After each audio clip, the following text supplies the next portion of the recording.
ചായ ഇട്ടരട്ടെ? വേണ്ട, ഞാൻ കുടിച്ചു. വെയിലുകൊണ്ട് ഒരുപാട് നടന്നോ?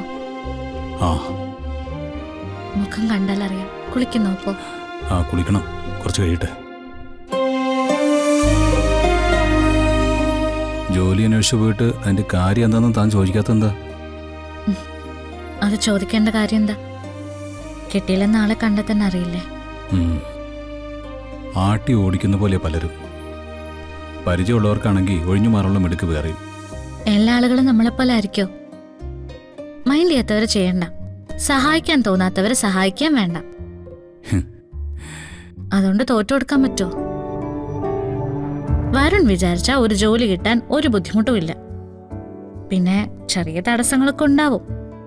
അതേത് കാര്യത്തിനാ ഇല്ലാത്തത്?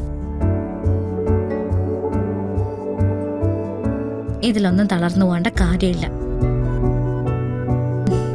ഒരു കാര്യം നഷ്ടപ്പെടുമ്പോ ഇതിനേക്കാളും നല്ലൊരു കാര്യം വരാനുണ്ടെന്ന് ചിന്തിച്ചു നോക്കിയേ. ഒരു വിഷമവും നമ്മുടെ മനസ്സിനകത്ത് വരില്ല. ഇതുപോലെ മോട്ടിവേറ്റ് ചെയ്യുന്നൊരു ഭാര്യ ഉണ്ടെങ്കിൽ ഒരു വിഷമം മനസ്സിലേക്ക് കയറില്ല. ഈ സമ്പന്നതയുടെ കസരയിരിക്കുമ്പോൾ നമുക്കൊരു തോന്നലുണ്ടാവും, എന്തെങ്കിലും ഒരു പ്രശ്നം വന്നാൽ നമ്മളെക്കാൾ മികച്ച ഒരുപാട് സുഹൃത്തുക്കൾ നമുക്കുണ്ടെന്ന്, അവരൊക്കെ ഒന്നിച്ച് നമുക്ക് നേരെ കൈ നീട്ടുമെന്ന്. ഞാൻ അങ്ങനെയാ കരുതിയിരുന്നത്. പക്ഷേ നമ്മൾ സഹായിച്ചവർ പോലും, നമ്മൾ കാരണം ജീവിച്ചവർ പോലും കൈമലർത്തി കാണിച്ചു. പേടിയാടോ, ബാധ്യതയായി പോകുന്നുള്ള പേടി.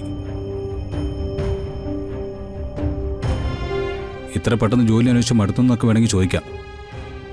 പക്ഷെ സത്യത്തിൽ മടുത്തു, ശരിക്കും മടുത്തു. അങ്ങനെ മടുത്താ നമുക്ക് ജീവിക്കണ്ടേ? മുന്നോട്ട് എന്തിനു നീങ്ങണമെങ്കിലും നമ്മുടെ കയ്യിൽ കാശ് വേണ്ടേ? തകർക്കാൻ നോക്കുന്നവരൊക്കെ നോക്കിക്കോട്ടെ, തകരില്ലെന്ന് നമ്മൾ തീരുമാനിച്ചാ പോരെ?